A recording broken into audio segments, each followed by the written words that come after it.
I dedicated my entire life to our family business. 10 grueling years of 80-hour work weeks, countless sacrificed relationships, and too many missed vacations. Then, one Friday, I accidentally discovered legal documents that showed my parents had secretly transferred 75% ownership to my sister Paula, who barely worked part-time. A week after I stopped working, when Dad called me, his voice thick with panic about losing our biggest client. I just said, my voice eerily calm, "Let Paula handle it." The look on his face was absolutely priceless. Before I dive into this wild journey, I'd love to know where you're watching from. Drop your location in the comments below. And hit that like and subscribe button if you've ever felt truly underappreciated by family. Trust me, you'll definitely want to stick around for what happened next. My story might just give you the courage to stand up for yourself too. The Unseen Architect. My name is Rebecca Mitchell, and at 32, I had already given a solid decade of my life to Mitchell Construction, our family business. Some of my earliest, fondest memories involved playing under my father's massive oak desk, diligently coloring on the backs of old invoices, while he made important calls to clients. By age 8, I instinctively knew the difference between a blueprint and a floor plan. At 12, I spent my summers filing papers and confidently answering phones at the reception desk. My father, Thomas Mitchell, would literally beam with pride whenever clients commented on my professional phone manner. "She's got the Mitchell business sense," he'd say, squeezing my shoulder warmly, a hopeful glint in his eye. "Rebecca will run this place someday." Those words, those powerful promises shaped my entire life. While other kids dreamed of becoming astronauts or veterinarians, I only ever wanted to build Mitchell Construction into something magnificent, a lasting legacy. My college decision was a no-brainer: business management with a minor in construction administration. I graduated, top of my class, gracefully turned down 3 tempting job offers from prestigious firms, and went straight to work for my father the Monday after graduation. For the next 10 years, I lived and breathed that company, every fiber of my being dedicated to its success. I was always the first to arrive and the last to leave, often sleeping on the office couch during particularly busy seasons, fueled by coffee and sheer determination. I painstakingly built strong relationships with every major client, meticulously memorizing their preferences, their children's names, even their anniversaries. I painstakingly modernized our archaic accounting system, digitized our overflowing records, and implemented project management software that impressively cut our timeline overruns by 40%. Our revenue doubled under my vigilant watch as operations manager, though. My father stubbornly kept the official title of CEO. My personal life, consequently, was practically non-existent. 2 serious relationships ended because I consistently prioritized work emergencies over intimate date nights. My apartment was essentially a transient place to shower and occasionally sleep. Friends gradually stopped inviting me to weekend trips because they knew my answer would invariably be, "Sorry, we've got a project deadline." I even missed my college roommate's wedding, a devastating omission, because it unluckily coincided with the critical Anderson construction contract negotiation, our biggest client to date.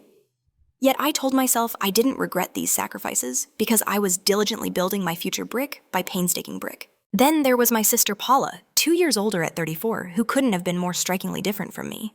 Where I was practical and grounded, she was ethereal and creative. While I worked grueling 80-hour weeks, she spent her 20s whimsically traveling through Europe, completing an art history degree and finding herself. She dated intriguing men with charming accents, lived in tiny, picturesque apartments in Barcelona and Florence, and came home with enchanting stories about midnight swims in the Mediterranean. Don't get me wrong, I loved my sister deeply. We just operated in completely different worlds. She was the free spirit, the bohemian artist. I was the responsible, driven one. She was our mother's daughter, artistic, emotional, and effortlessly charming. I was our father's analytical, determined, and tirelessly hardworking. When Paula suddenly moved back home 2 years ago, after a breakup with a French gallery owner, my parents welcomed her with overwhelmingly open arms, a whirlwind of relief and affection. To my genuine surprise, she expressed a fleeting interest in the family business, despite having 0 construction experience. My father, ever indulgent towards Paula, promptly created a vague creative director position for her. She worked maybe 20 to 25 hours a week, leisurely took 2-hour lunches, and still left by 4:00 p.m. most days. I didn't mind at first. I was genuinely happy to have my sister back, and her initial ideas for redesigning our marketing materials actually looked quite impressive. Our mother, Linda, was absolutely thrilled to have both her daughters, her precious jewels, involved in the business. Family dinners became a regular Sunday tradition, again filled with Paula, entertaining us with hilarious stories of difficult clients, while I mostly listened, too utterly exhausted from the relentless work week to contribute much. Looking back, I should have definitely noticed the subtle but telling signs, the way conversations about the company's future started to abruptly die when I walked into the room. The hushed private meetings between my father and Paula that I was inexplicably not invited to. The way my mother would awkwardly, almost guiltily change the subject whenever I dared to mention long-term growth strategies. "You work too hard, Rebecca," she'd say, her voice overly sweet, refilling my wine glass. "Let's not talk business tonight." But I trusted my family implicitly blindly. I believed wholeheartedly in the promise my father had made since I was a child, that someday Mitchell Construction would be mine, that all these arduous years of sacrifice would ultimately be worth it, that my unwavering dedication truly mattered. I was about to discover with brutal force just how wrong I was. The unveiling betrayal. It happened on a Friday afternoon in late September. I was frantically searching for the original contract for the Riverside Development Project after discovering a perplexing discrepancy in the billing. We were in the middle of a major office reorganization that Paula had casually suggested another one of her fresh ideas that had inexplicably created utter chaos in our previously efficient filing system. I rifled through the cabinet labeled Legal Documents, Confidential, assuming the contract might have been misfiled there. What I found instead was a thick manila folder with Mitchell Construction Ownership Transfer neatly typed on the tab. Something in my stomach tightened a cold knot of dread as I pulled it out, trying to tell myself it was probably just outdated paperwork from when my grandfather had transferred the business to my father decades ago. The date on the first page stopped me cold March 15th of the current year, just 6 short months ago. My eyes frantically scanned the document, certain I was misunderstanding something, desperately seeking a logical explanation. The legal language was dense, impenetrable, but some phrases jumped out with terrifying clarity. Hereby transfers 75% ownership stake to Paula Elizabeth Mitchell, and remaining 25% retained by Thomas and Linda Mitchell. My name appeared nowhere in the entire 20-page document. I felt the blood drain from my face as my hands began to tremble uncontrollably. The office suddenly seemed too bright, the air too thin, suffocating me. I flipped through page after page, frantically looking for some explanation, some saving clause that would make sense of this profound betrayal. There was nothing. "Rebecca, are you okay?" Eleanor Johnson, our office manager who'd been with the company since before I was born, stood hesitantly in the doorway. Her face, a roadmap of emotions, shifted instantly from concern to guilt as her eyes landed on what I was holding. "Did you know about this?" I asked, my voice barely a whisper, a raw, wounded sound. Eleanor looked down at her sensible shoes, her gaze fixed on the worn carpet. In that devastating moment, her silence confirmed what the document screamed at me. I was the last to know. "Your father asked us not to discuss it," she finally said, her voice laced with a deep regret. "He wanted to tell you himself when the time was right." "When the time was right," I repeated, a hysterical edge creeping into my voice, a desperate rising shriek. "It's been 6 months, Eleanor." She reached tentatively toward me, but I jerked away, shoving the papers back into the folder and clutching it tightly to my chest, a shield against the crushing reality. "Who else knows?" "Most of the senior staff were informed," she admitted, her voice soft with apology, "for contract signing purposes." The humiliation burned a searing white-hot flame, worse even than the betrayal itself. Everyone knew. They'd all watched me work myself to exhaustion, knowing full well my sister now owned the very company I had devoted my entire life to. How they must have pitied me, Rebecca. "Rebecca?" Eleanor started again, her hand reaching out, but I was already moving past her, the folder still gripped tightly in my hands. "I need to go," I mumbled, grabbing my purse from my office. I didn't bother with my laptop or the half-finished reports on my desk. Nothing, absolutely nothing, seemed to matter anymore. The drive home passed in a blur of disorienting shock. I barely registered running a red light or nearly sideswiping a delivery truck, my mind replaying every conversation where my father had talked about my future at the company. "This will all be yours someday, Becca," he'd said on my first day of official employment, gesturing expansively around the modest office we'd since expanded into a 2-story building. "I'm training you to take over so I can retire by 65, he'd mentioned just last year at the company Christmas party, his voice brimming with seemingly genuine affection. Lies. All of it. My apartment was dark and quiet when I arrived. I hadn't bothered to decorate much in the 5 years I'd lived there. What was the point when I spent so little time at home just sleeping and showering? I sank onto my couch, still clutching the incriminating folder, and stared blankly at the wall, where other people might have hung the cheerful family photos. What had I done wrong? Had I not worked hard enough? Was I not smart enough? Not creative enough?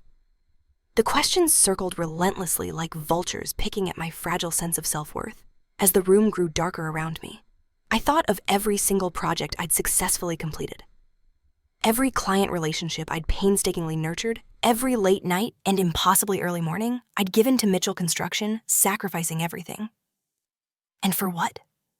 So my sister could waltz in after a decade of pampered absence and effortlessly take everything I'd helped build. The sheer brutal unfairness of it crushed the air from my lungs. 10 years of my life gone. All those profound sacrifices for nothing. The future I'd been explicitly promised had been handed to Paula on a silver platter effortlessly while I wasn't looking. I reached for my phone, my hand trembling, and dialed the only person I could think to call Allison, my best friend since college. "It's me!" I choked out, my voice raw with pain. "I need to talk." Allison answered on the second ring, her voice instantly filled with concern. "Rebecca, are you crying? What's wrong?" I hadn't even realized tears were streaming down my face until she mentioned it. "They gave the company to Paula." I said the words feeling foreign and heavy on my tongue. 75% ownership, behind my back. Months ago. "Oh my God." Allison breathed, her voice a whisper of disbelief.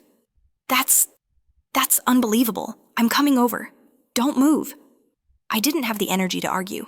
I just sat in the dark, reading and rereading the devastating document that unequivocally proved my family's profound betrayal until Allison's key turned in my lock 30 minutes later. One look at her face, filled with righteous outrage on my behalf, broke the numb, desolate feeling that had settled over me. As she wrapped her arms tightly around me, I finally let myself sob deep, wrenching sounds of grief and fury. 10 years? Ollie? I choked out the words ripped from my soul. 10 years of my life. "I know, honey," she said, stroking my hair gently. "I know." We stayed like that until I had no tears left, just a hollow, aching feeling in my chest, and a firm, unwavering decision forming in my mind. If they didn't value my contribution, I wouldn't give it anymore. If Paula owned the company, she could damn well run it. It was time to stop working for free. The confrontation. Sunday evening arrived with a sickening sense of dread building in my stomach. After spending Saturday with Allison, meticulously plotting my next moves, I had decided to confront my family at our regular dinner. I arrived at my parents' suburban home precisely at 6:00 p.m., the familiar brick facade and perfectly manicured lawn suddenly seeming like the front of a stranger's house, cold and unwelcoming. The delicious, comforting smell of my mother's pot roast, my favorite, wafted from the kitchen as I walked in without knocking. My father sat in his usual armchair, reading glasses perched on his nose, reviewing what looked like project documents. Paula was setting the dining table, laughing brightly at something our mother had said in the kitchen. It was so normal, so routine, so utterly oblivious, as if they hadn't completely upended my entire life. "Rebecca," my mother called cheerfully from the kitchen, her voice warm. "Perfect timing, dinner's almost ready." I forced a smile and accepted her hug mechanically, my body stiff. "Can I help with anything?" No, she waved me off. "Paula's got it all under control, just relax." Paula shot me a quick, easy smile. "Hey sis, how was your Saturday? I tried texting you about the new client presentation, but you didn't respond." Because I'd been too busy having an existential crisis about the company you stole, I thought bitterly. "Just needed some time offline," I said vaguely, my voice carefully neutral. "The presentation is fine." My father finally looked up from his papers, his expression one of mild irritation. "There you are. I was starting to think you'd skip dinner. We have some exciting news about the Westridge project." The casual, almost dismissive way he spoke, as if absolutely nothing had changed, made something snap inside me. But I held my tongue. Not yet. I needed to get through dinner first to confirm unequivocally that they had no intention of ever telling me the truth themselves. Dinner was excruciating. I pushed food around my plate, my appetite completely gone, while my family discussed business as usual. Paula enthusiastically described her vague ideas for a new marketing campaign. My father nodded approvingly at everything she said, his eyes filled with an almost doting affection. My mother kept trying to steer the conversation to safer, more domestic topics: her garden club, the neighbor's new dog, and upcoming community fundraiser. I barely spoke, answering direct questions with the shortest possible responses. If anyone noticed my unusual silence, my profound detachment, they certainly didn't mention it. After dessert apple pie that I couldn't bring myself to taste, the sweetness cloying, my father stood up. "Well, I think I'll go catch the end of the game. Paula, stop by my study later. I want to discuss that supplier issue." It was now or never. "Actually," I said, my voice surprisingly steady, firm, and unwavering, cutting through the casual chatter, "I need to talk to all of you together." Something in my tone made them freeze, every movement halted. My mother's hand paused midway through clearing a plate. Paula's bright smile faltered, replaced by a flicker of apprehension. My father slowly, deliberately sat back down, his eyes narrowing slightly. "What's going on, Rebecca?" my mother asked, concern finally creeping into her voice, her brow furrowed. I reached into my purse and pulled out the folder I'd discovered on Friday, placing it deliberately, almost theatrically, in the precise center of the dining table. When were you planning to tell me about this? The silence that followed was deafening, suffocating. My father's face hardened into the impenetrable expression he used when dealing with difficult, unyielding clients. My mother's hand flew to her throat, her eyes widening in dismay, her face pale with shock. Paula looked down at her lap, suddenly intensely interested in the intricate folds of her napkin, her posture radiating guilt. Where did you get that? My father finally asked, his voice strained a clear attempt to deflect. Does it matter? I retorted, my voice rising with a controlled fury. Were you ever going to tell me, or was I supposed to work 80-hour weeks for the rest of my life without knowing my sister owns the company? My mother, her voice a pleading whisper, reached for my hand. Sweetheart, we were going to tell you, we just couldn't find the right time. I yanked my hand away as if burned. The right time would have been before you signed these papers, Mom, not 6 months later. Rebecca, my father said, his voice dropping into his authoritative corporate business tone, a futile attempt to regain control. This was a strategic decision for the future of Mitchell Construction. Paula has fresh ideas, a new vision for where we can take the company, and I don't... After 10 years of dedicated service, I interrupted, my voice trembling with raw, barely contained anger. After doubling our revenue, after sacrificing everything for this company, my voice rose with each question, a crescendo of righteous indignation. You're too much like me, my father replied, as if that explained everything, a casual, dismissive wave of his hand. Too traditional. The construction industry is changing, and we need to change with it. So, teach me, I shouted, slamming my hand on the table hard enough to make the silverware jump, rattling loudly. If you wanted different ideas, why didn't you just talk to me? We thought you'd understand, my mother interjected weakly, her voice small. You've always been so practical, so logical about business decisions. Practical enough to work myself to death for a company that was promised to me. Was that the logical business decision you expected me to understand? Paula finally spoke up, her voice soft, hesitant. Becca, it wasn't like that. Dad approached me with the idea, don't... I cut her off sharply, my gaze fixed on her. Don't pretend you didn't know what you were taking from me. That's unfair, my father interjected, his voice rising in defense of his favored daughter. Paula has been instrumental in our recent growth, her expansion plans for the residential market. Her expansion plans. I laughed bitterly, a hollow, mirthless sound. You mean the exact same plans I presented to you 3 years ago, the ones you called too risky? His momentary silence, his averted gaze confirmed my suspicion. Let me get this straight, I continued, anger making my voice shake uncontrollably. You rejected my ideas, then gave them to Paula, along with 75% of the company, while I continued working myself to exhaustion, thinking I was building my future. Rebecca, you're being dramatic, my father said dismissively, waving a hand. You still have a job, a good job, with growth potential. Growth potential? I repeated incredulously, my voice filled with bitter scorn. I've been running that company for years while you played golf with clients. What exactly am I supposed to be growing toward now? Your sister needs your experience, my mother pleaded, her voice desperate. You two have always made such a good team. We're not a team, Mom, I retorted, my voice sharp. I'm the workhorse and she's the owner. There's a difference. I turned to Paula, my gaze direct and unwavering. How many hours did you work this week, Paula? 25. I pulled 3 all-nighters, finalizing the Anderson bid. Paula had the decency to look genuinely ashamed, her eyes fixed on her lap. I know you work harder than me, Becca. I've always admired your dedication. Admired it so much, you took the company that should have been mine. That's enough, my father thundered, standing up abruptly, his face flushed with anger. This business decision wasn't made lightly. Paula has qualities this company needs moving forward. And what are those exactly? I challenged, my voice dripping with sarcasm. The ability to take 3-hour lunches and charm clients. Meanwhile, I've dedicated my entire adult life to Mitchell Construction. I've missed weddings, ended relationships, and sacrificed any semblance of a personal life. Because I believed in the future you promised me. Tears stung my eyes, but I fiercely refused to let them fall. I wouldn't give them the satisfaction. So what now? My father demanded, his voice laced with exasperation. You've made your point. What do you want? I stood up slowly, gathering my purse and the incriminating folder. Nothing, not anymore. If Paula owns the company, she can run it. I quit. You can't quit. My father sputtered, his face a mask of panic. We have the Anderson project starting next week. The Maxwell bid due on Friday, the quarterly financials. Let Paula handle it, I said coldly, my voice utterly devoid of emotion. I'm done working for free. My mother started crying, soft, desperate sobs. Rebecca, please, we're family. Family doesn't do this to each other, Mom, I said, my voice raw with pain as I moved toward the door. I paused, looking back at the 3 shocked, devastated faces. I'll email my formal resignation tomorrow. Don't worry, I'll be professional, unlike some people in this room. As I walked to my car, I heard the front door open behind me. Paula, my name was called a desperate cry, but I didn't turn around. I got into my car, my hands shaking so badly I could barely insert the key into the ignition. Only when I was 3 blocks away, a safe distance, did I pull over, and finally let the tears come a torrent of grief and rage and profound relief. A week of silence.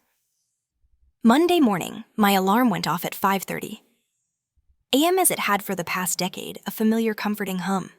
For a brief blissful moment, I reached for my phone on autopilot before the cataclysmic events of the weekend came crashing back. I didn't have to go to work today, or ever again, at least not to Mitchell Construction. I silenced the alarm and lay back staring at the ceiling. The familiar anxiety of a Monday morning mental checklists, anticipated client calls, project deadlines, replaced by an eerie, unsettling emptiness. Without the company, who was I, after a decade of the same rigid morning routine shower, by 5:45 coffee and email check, by 6:15 out the door by 6:30? I found myself at a profound loss. I made coffee out of habit, but left it untouched on the counter, its aroma now meaningless. I opened my closet and stared at the neat rows of business attire, then closed it again without selecting anything.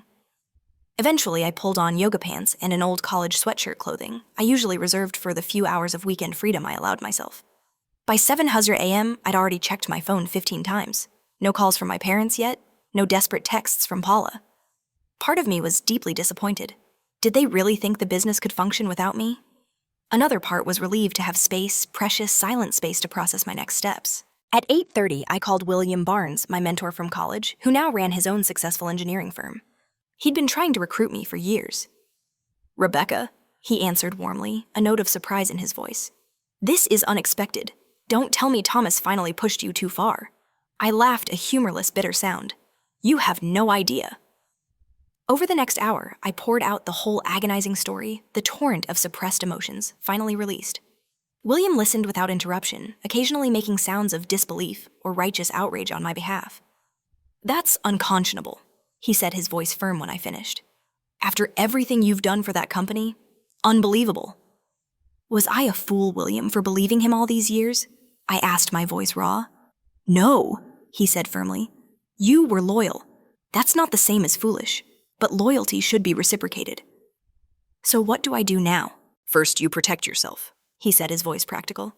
Document everything, your contributions, your client relationships, any proprietary systems or processes you developed. Not to take them, he clarified quickly, but to clearly establish your value for whatever comes next. I spent the rest of the morning diligently following his advice. I created a comprehensive document detailing every major project I'd managed, every client relationship I'd cultivated, every system I'd implemented.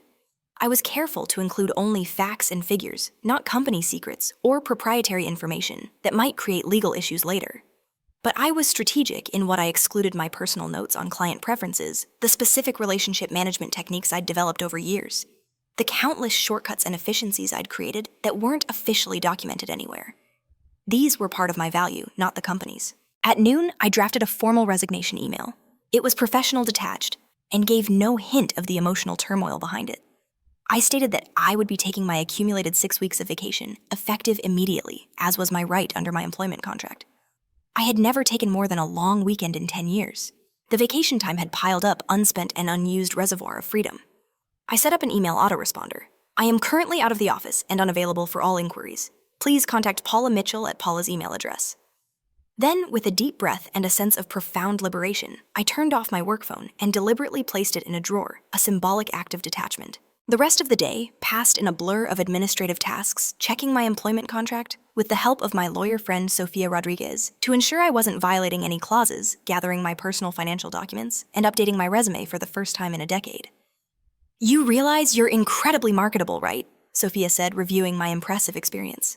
Any construction firm would be lucky to have you. Her words were a balm to my wounded pride. I hadn't allowed myself to genuinely consider that I might be valuable outside of Mitchell Construction, that my identity wasn't inextricably tied to that one company. That night after dark, I drove to the office to collect my personal belongings. I'd chosen 9:00 p.m. deliberately late enough that no one would be there, but not so late that it would appear suspicious on the security cameras. I still had my key and security code, and I had every right to collect my things. The office was eerily quiet, the silence amplifying the echoes of my past dedication. I moved efficiently, packing photos, awards reference books, and the few decorative items I'd accumulated over the years. I left behind anything the company had paid for, no matter how small. I wouldn't give them any reason to accuse me of impropriety. As I emptied my desk, I came across the framed family photo from the company's 25th anniversary celebration 5 years ago. My father had his arms around both Paula and me, beaming with pride, a picture of familial unity. We all looked so happy, so united. Had it all been an illusion? For a moment, my resolve wavered. This was still my family despite everything. Was I overreacting, throwing away not just my career, but my relationship with my parents and sister? Then I remembered the ownership transfer document, the casual dismissive way they discussed business plans without me, the years of sacrifice that had amounted to nothing. I placed the photo face down in my box, switched off the light in my office for the last time, and left my keys on Eleanor's desk with a brief final note: "Please forward my final paycheck." As I drove home, I felt a curious mixture of grief and liberation, a bittersweet symphony. A significant chapter of my life had ended, but perhaps a new one where I valued myself properly, was about to begin. The first day of freedom was disorienting, a strange, quiet limbo. I slept until 9:00 a.m. for the first time in years, then spent the morning in a perpetual state of checking my personal phone for messages that weren't there, a phantom limb syndrome of my old work habits. By afternoon, the silence from my family was becoming conspicuous. Surely they'd realized by now that I wasn't coming back. I met Sophia for lunch, bringing my employment contract and the company ownership documents. Legally, they haven't done anything wrong. She confirmed, a note of regret in her voice after reviewing everything. Morally, that's another story. "What are my options?" I asked, pushing away my barely touched salad, my appetite still elusive. "You could fight for a severance package based on your years of service. You could negotiate for a small ownership stake in recognition of your contributions. Or," she paused, giving me a measured, insightful look, "you could walk away completely and build something new." "I don't know who I am without Mitchell Construction." I admitted, my voice small, vulnerable. "Maybe it's time to find out," she suggested gently. I spent the next few days establishing a routine that had absolutely nothing to do with work. Morning walks in the park I'd driven past for years, but never visited actual sit-down breakfasts, instead of coffee, gulped while checking emails. Yoga classes I'd always been too busy to attend. I caught up on sleep-read books purely for pleasure, and tried desperately to quiet the insistent voice in my head that kept asking what emergencies were happening at the office. By day 3, the texts started. "Paula, where did you put the Anderson contract revisions?" "Paula, the Westridge client is asking for you specifically. What should I tell them?" "Paula, Dad is freaking out about the Maxwell bid. Did you finish the cost projections?" I didn't respond to any of them, letting them vanish into the digital ether. My father's calls started on day 4. I let them go to voicemail. "Rebecca, this is ridiculous. You've made your point. We have responsibilities to our clients. Call me back immediately." My mother was more subtle, her voice messages laced with desperate guilt. "Sweetheart, we're all so worried about you. This isn't like you abandoning your work like this. Family businesses have complications, but we can work through this together." I deleted them all, a decisive act of self-preservation. By the end of the first week, I'd developed a self-care routine that was slowly helping me process the overwhelming anger and profound betrayal. Morning journaling to vent my feelings, afternoon consultations with executive recruiters who were stunned by my qualifications. Evening calls with friends I'd neglected for years while working those relentless 80-hour weeks. But my mental health was still fragile. I vacillated wildly between empowerment, finally standing up for myself, and crushing depression about all the years I'd seemingly wasted. Sometimes I'd find myself standing aimlessly in my kitchen, unsure how long I'd been staring at the wall, reliving moments when I should have seen the warning signs. On day 6, Maxwell Anderson himself called my personal cell phone. "Rebecca?" His gruff, authoritative voice came through the speaker, a note of irritation in his tone. "What's going on over there? I've been working with your sister, but she doesn't have half your knowledge about our project requirements." Maxwell was the CEO of Anderson Construction, our biggest client. His company represented nearly 30% of Mitchell Construction's annual revenue. "I'm sorry, Mr. Anderson," I said carefully, maintaining a calm, professional demeanor. "I'm on extended leave at the moment. Paula should be able to assist you with anything you need." "That's not what I asked." He pressed, his voice rising in frustration. "You've been my point person for 5 years. Suddenly you're on leave, and no one at Mitchell will give me a straight answer. I've got a $12 million project starting next month, and I need someone competent running it. I closed my eyes, feeling the familiar, almost irresistible pull of responsibility. It would be so easy to jump in and fix things, to be the hero once again. Mr. Anderson, I said, my voice firm despite the internal struggle. I'm no longer in a position to manage your project. If you're not confident in the current leadership at Mitchell Construction, perhaps you should consider your options. There was a long pause, the silence heavy with consideration. I see, he finally said. Well, if your situation changes, you have my number. And Rebecca, if you end up elsewhere, I'd appreciate a call. Loyalty to good project managers trumps loyalty to companies in my book. After hanging up, I sat for a long time, turning his words over in my mind. For the first time, I allowed myself to genuinely consider a future completely separate from Mitchell Construction. Reclaiming my worth exactly 1 week after I'd walked out, my father called again. This time, something deep inside me told me to answer. Rebecca, he barked without preamble, pure panic evident in his voice. Anderson is threatening to pull their contract. $12 million. He says he won't work with Paula. You need to come in tomorrow and smooth this over. A strange, almost eerie calm settled over me. 7 days ago, this crisis would have sent me rushing to the office, working through the night to save the relationship. Now I felt oddly detached, almost observing a play. Let Paula handle it, I said evenly, my voice flat. She owns the company after all. Damn it, Rebecca, this isn't a game. This is the business your grandfather started, your heritage, my heritage, I interrupted. Anger flaring a dangerous spark in my eyes. You gave my heritage to Paula, remember? I don't have time for this, he shouted, his voice cracking with desperation. Anderson wants an answer by tomorrow morning, or he's taking his business to Westfield. Then I suggest Paula start preparing a very good presentation, I said, and ended the call, switching my phone to silent. I half expected him to show up at my door, a final desperate act. Sure enough, 20 minutes later, my doorbell rang, a frantic, insistent sound. Through the peephole, I could see my father standing there, looking more disheveled than I'd ever seen him. His normally perfect tie was askew, and the confident posture he prided himself on had given way to slumped, defeated shoulders. For a moment, I considered not answering, but running away had never been my style. Taking a deep breath, I opened the door, ready to face whatever came next. My father pushed past me into the living room, without waiting for an invitation, his agitation radiating from every movement. He paced back and forth across my small living room, like a caged animal, his frustration palpable. Do you have any idea what you've done? He demanded, running a hand through his silver hair. Anderson is just the beginning. Westridge called this morning, asking specifically for you. The Maxwell bid is due Friday, and Paula can't make sense of your preliminary notes. I leaned against the wall, arms crossed, a quiet satisfaction settling over me. Sounds like a management problem. Good thing Paula's the owner. His face reddened with fury. This isn't funny, Rebecca. The company is in crisis. No, Dad, I said calmly, my voice firm. You are in crisis. For the first time, you're facing the consequences of your decision to give the company to someone who can't actually run it. He stopped pacing and glared at me, his eyes narrowed. You're enjoying this, aren't you? Watching everything fall apart. Not enjoying, processing. I corrected a subtle correction. There's a difference. I moved to sit on this couch, gesturing for him to take the armchair opposite me. After a moment's hesitation, he sat down, heavily deflated.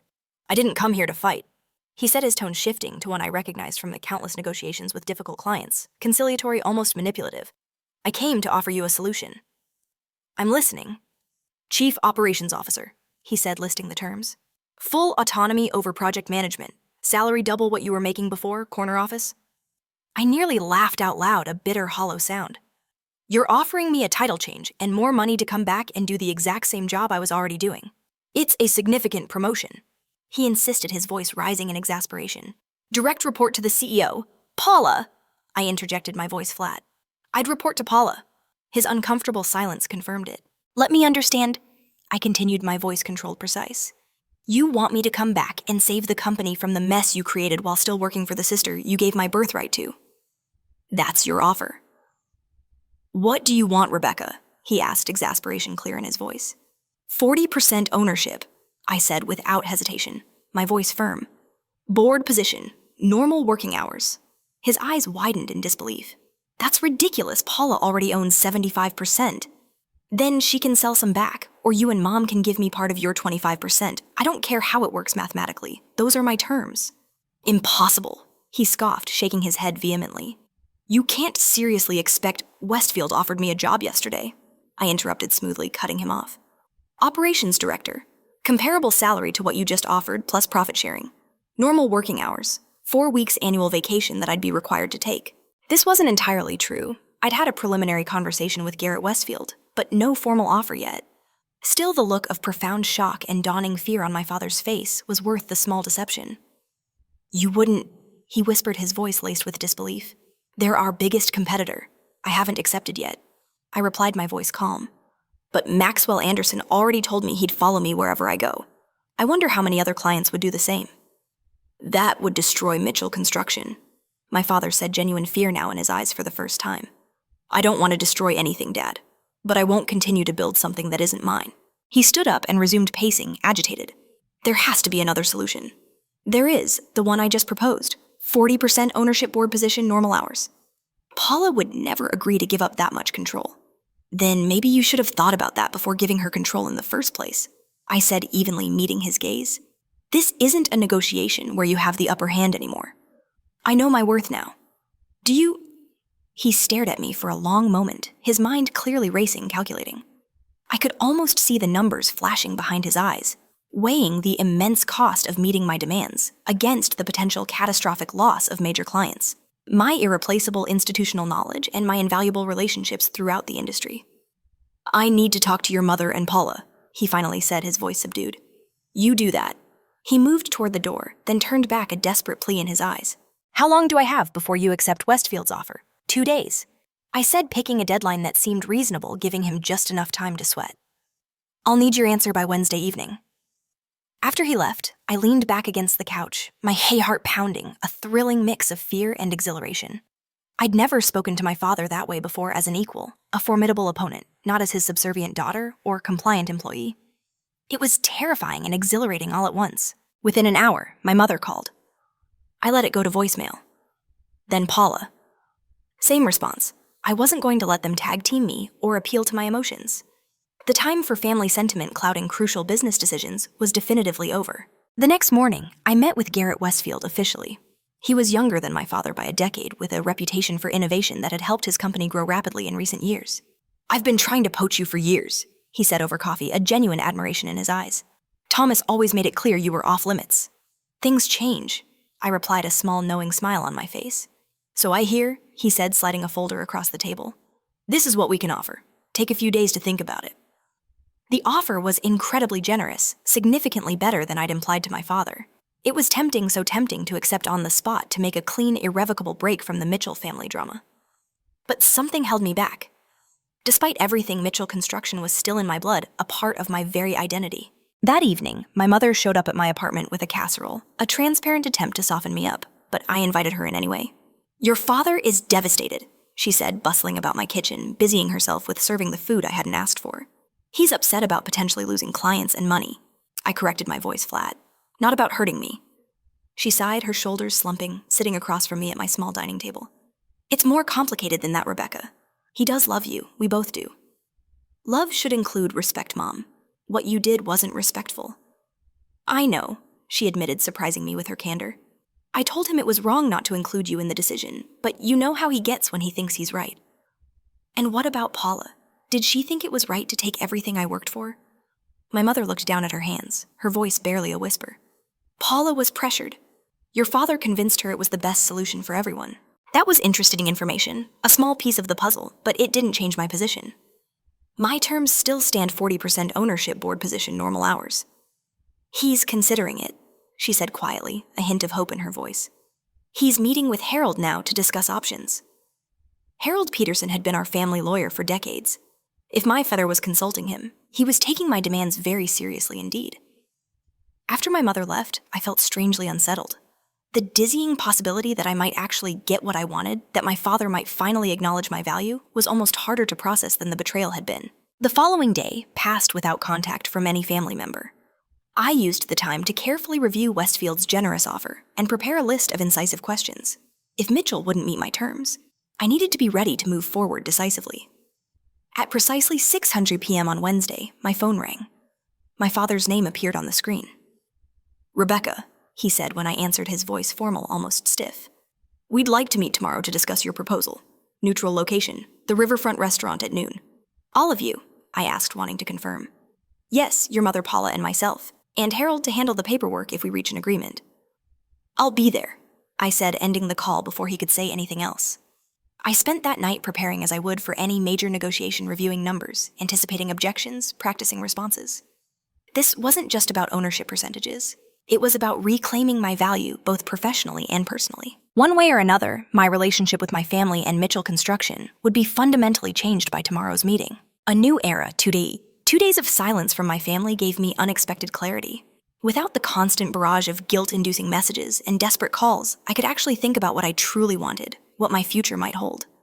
My apartment, usually just a place to sleep between grueling workdays, became a sanctuary for reflection. Thursday morning, I dressed carefully for the meeting, choosing a power suit I'd worn to close our biggest deals. Subtle makeup hair pulled back in a sleek ponytail. My appearance had always been part of my professional armor, and I needed every advantage for this crucial confrontation. Before heading to the riverfront restaurant, I had a final phone interview with Garrett Westfield.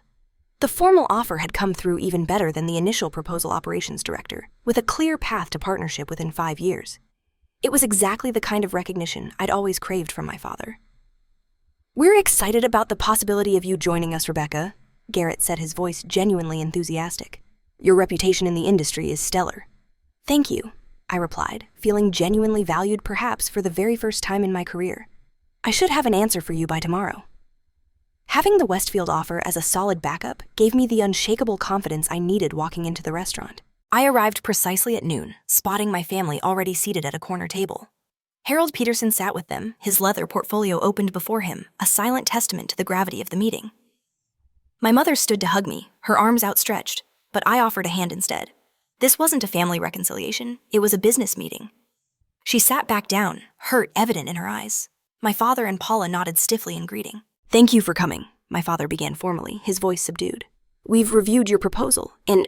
I kept my expression neutral, though my heart was pounding a frantic drum against my ribs. "Before we get to that," Paula interjected, her voice surprisingly soft, a hint of nervousness in her tone. She looked directly at me, her artistic hands fidgeting anxiously with her napkin. "I am sorry, Rebecca. I never meant to hurt you or take what you worked for." I hadn't expected an apology, especially not from Paula first. It momentarily knocked me off balance, a wave of complex emotions washing over me.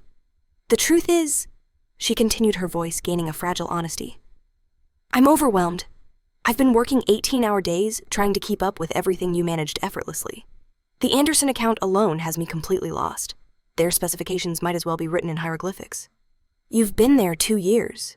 I pointed out, a trace of the old resentment in my voice. Didn't you pay attention to how things operated? To the creative side, yes. To the operational nuts and bolts. She shook her head, a genuine admission of defeat. I thought I could learn as I went, but without you. Her voice trailed off, filled with a raw vulnerability. My father cleared his throat, a gruff, awkward sound. What your sister is trying to say is that we made a mistake. The admission hung in the air between us, heavy with unspoken remorse. In 32 years, I'd never heard my father acknowledge a mistake so directly, so unequivocally. Dad asked if I wanted the company, Paula said quietly, her voice almost a whisper. He didn't tell me you'd been promised it your whole life, not until after the papers were signed. I looked at my father, who had the grace to look genuinely ashamed, his gaze fixed on the table. Is that true? I asked him, my voice flat. I may have downplayed certain expectations. He admitted, his voice barely audible. I thought it would be easier for everyone. My mother reached across the table toward me, her hand hovering, but stopped short of touching mine. We've hardly slept since you left, Rebecca. Not just because of the business problems, but because we hurt you so deeply. That was never our intention. Harold cleared his throat, sensing the shift in emotional tone. Perhaps we should discuss the terms of the proposal. I've drafted several options based on our conversations yesterday. For the next hour, we negotiated a dance of power and compromise. My father initially countered with 20% ownership, which I flatly rejected, my resolve unwavering. Paula surprisingly offered to transfer 35% directly to me from her share.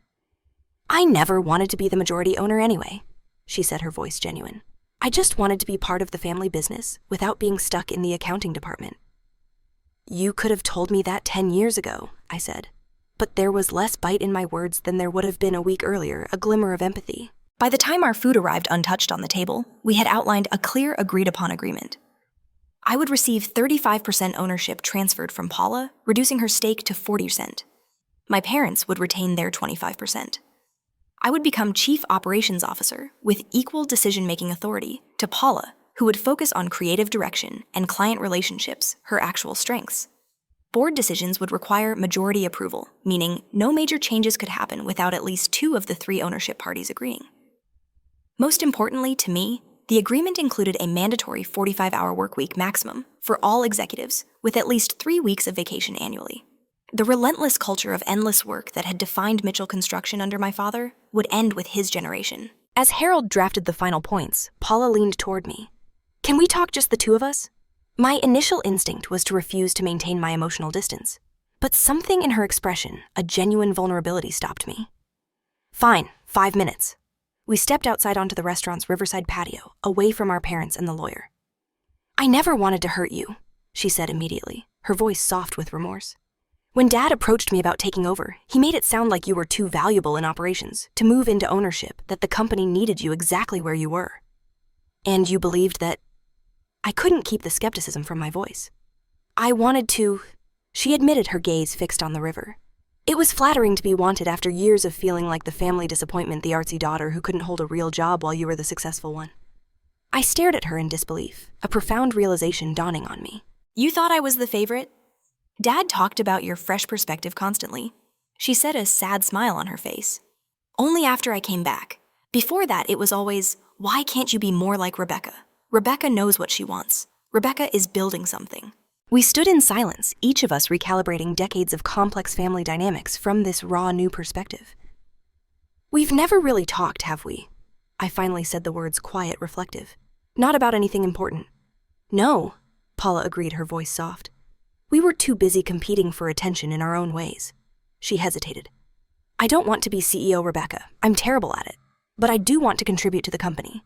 I have ideas that could really work, especially if I had your operational expertise to implement them properly." For the first time, I could genuinely envision a future where Paula and I actually complemented each other's strengths instead of constantly competing. It wasn't forgiveness, not yet, but it was a beginning. When we returned to the table, Harold had the preliminary agreement ready for review.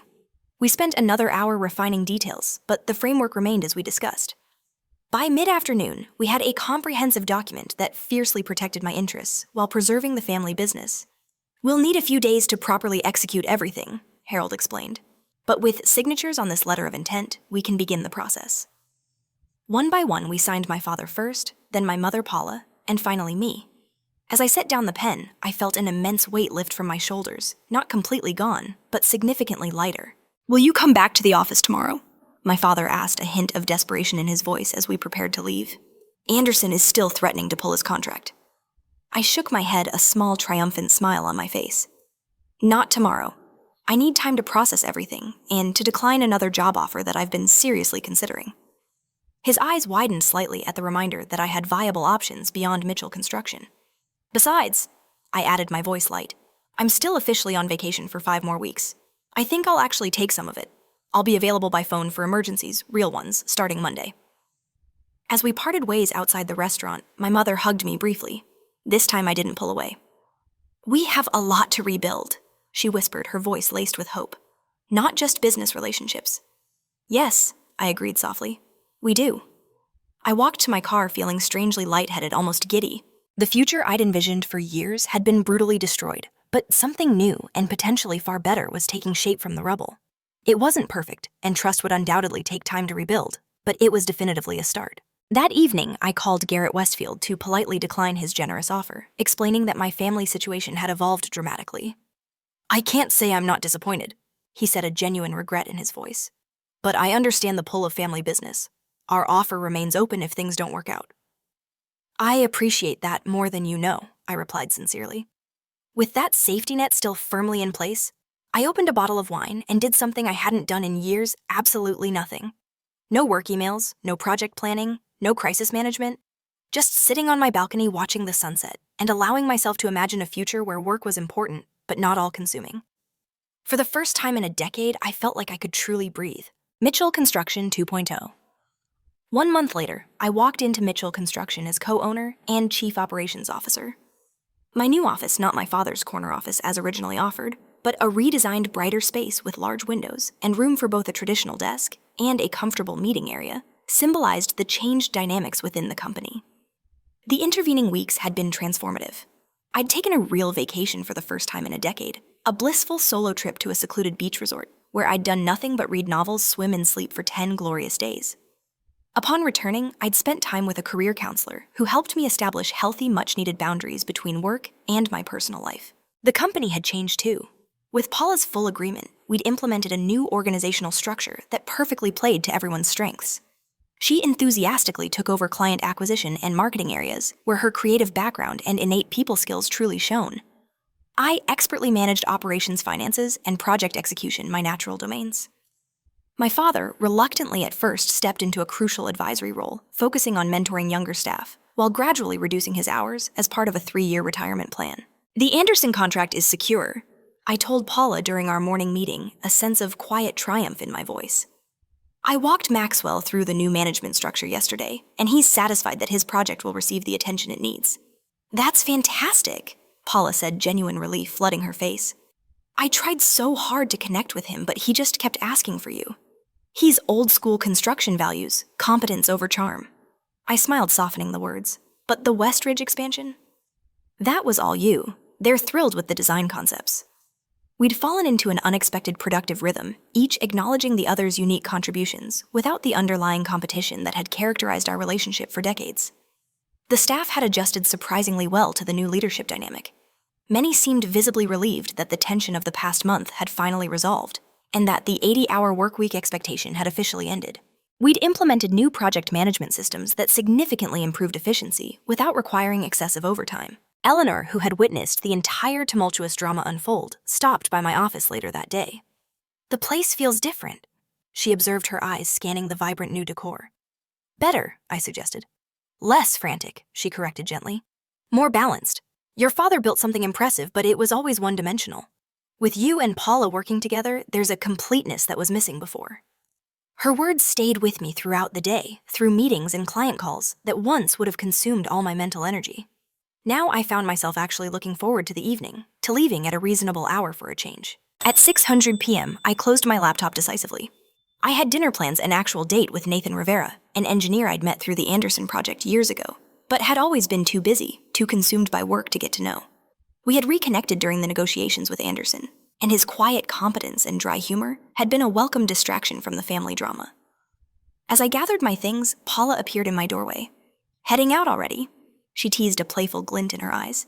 "The Rebecca I used to know would be here until midnight." That Rebecca was compensating for something, I replied, a knowing smile on my face. "This one has an ownership stake and dinner reservations." She laughed. "With the mysterious Nathan, you won't tell me anything about second date, too early for family interrogations," I quipped. "Fair enough." She hesitated. "Before you go, Mom called. She's insisting on reinstating the Sunday family dinners. Says we need healing time, or something equally mom-like." The thought of returning to those dinners with all their complicated, unresolved history made me pause. "I don't know, Paula," I told her, my voice unsure. "We'll discuss it. No pressure." She adjusted the colorful scarf around her neck, a remnant of her artistic days that now beautifully complemented her more professional attire. "For what it's worth, I think we could use the practice at being a normal family, whatever that means."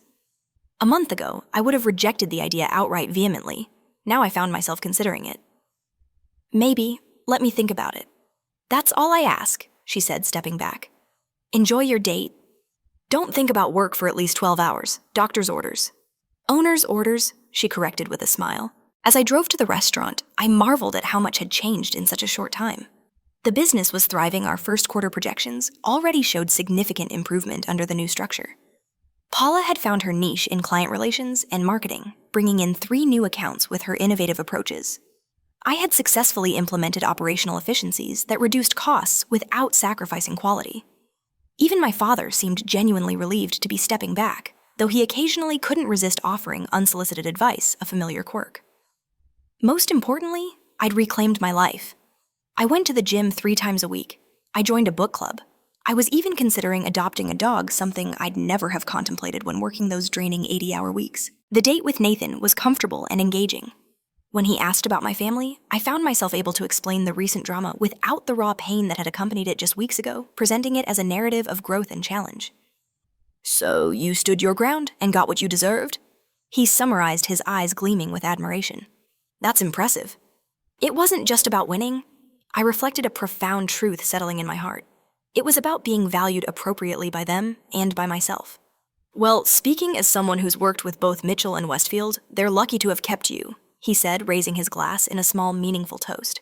The following Sunday, after much deliberation, I decided to attend the family dinner.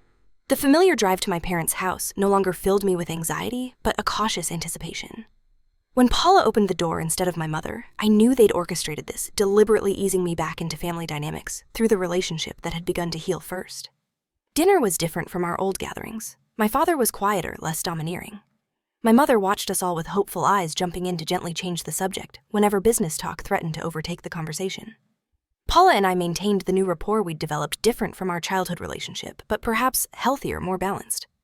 As we helped clear the dishes, my father approached me in the kitchen. "I've been meaning to tell you," he said awkwardly, his gaze fixed on the dishes. "The board presentation you and Paula gave last week was exceptional. Better than anything I could have done." From him, this was monumental, an almost earth-shattering admission that the company might actually be better under our leadership than his. "We make a good team," I acknowledged, a small smile playing on my lips. "Different strengths, different perspectives." "Yes, well," he cleared his throat, his face tinged with regret. "I should have seen that sooner." It wasn't quite an apology, but from Thomas Mitchell, it was remarkably close. The following week, Paula and I presented our comprehensive 5-year plan to the board, a true collaboration that combined her vision for market expansion with my detailed operational strategy. As we stood side by side, confidently answering questions and building on each other's points, I caught my father watching us with an expression I'd never seen before. Not pride exactly, but a kind of wonder, as if seeing something unexpected and truly remarkable unfold before him. Later, as we celebrated the board's unanimous approval with champagne in my office, Paula raised her glass. "To losing the business," she said. I raised an eyebrow, a quizzical look. "If Dad hadn't made his colossally stupid decision," she explained, a wry grin on her face, "we'd still be stuck in our old patterns. You working yourself to death, me feeling inadequate, him controlling everything. Sometimes losing what you thought you wanted leads to getting what you actually need." I considered this profound truth, then clinked my glass against hers. To finding something better. As we sipped our champagne, I gazed out the window at the shimmering city skyline. The journey had been painful, the betrayal deep, but the outcome had exceeded anything I could have imagined. By standing up for my worth professionally and personally, I hadn't just secured an ownership stake in the family business, I'd reclaimed ownership of my life. And that, I realized with a surge of profound gratitude, was worth more than any company ever could be. Valuable lessons from Rebecca's story. Your worth isn't defined by others' perceptions.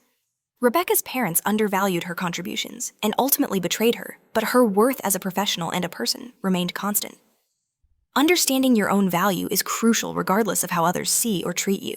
Boundaries are essential for healthy relationships. Rebecca's decade of sacrificing her personal life and her eventual firm stand highlight the importance of setting clear boundaries even with family.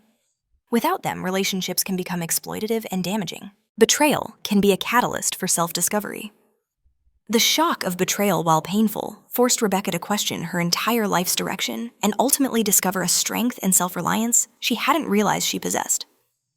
Difficult experiences can lead to profound personal growth. Negotiate your value. Rebecca didn't just walk away. She understood her leverage and negotiated for terms that recognized her true contributions and needs. Knowing your worth empowers you to demand what you deserve. True family means mutual respect, while initially driven by anger. Rebecca's journey eventually led to a more honest relationship with Paula and a cautious reconciliation with her parents based on a newfound understanding and respect. Family ties alone aren't enough. Mutual respect is foundational. Change the system. Don't just leave it. Instead of simply quitting, Rebecca actively reshaped the family business to create a healthier, more balanced environment, not just for herself, but for everyone involved. This demonstrates the power of systemic change, rather than just individual escape. So what would you have done in my situation? Would you have walked away completely, or fought for what was rightfully yours? Have you ever had to stand up to family for your own self-worth? I'd love to hear your stories in the comments below. If this story resonated with you, please hit that like button and subscribe for more real-life experiences. Your support means everything to this channel. And don't forget to share with anyone who might be struggling to set boundaries with family or recognize their own value.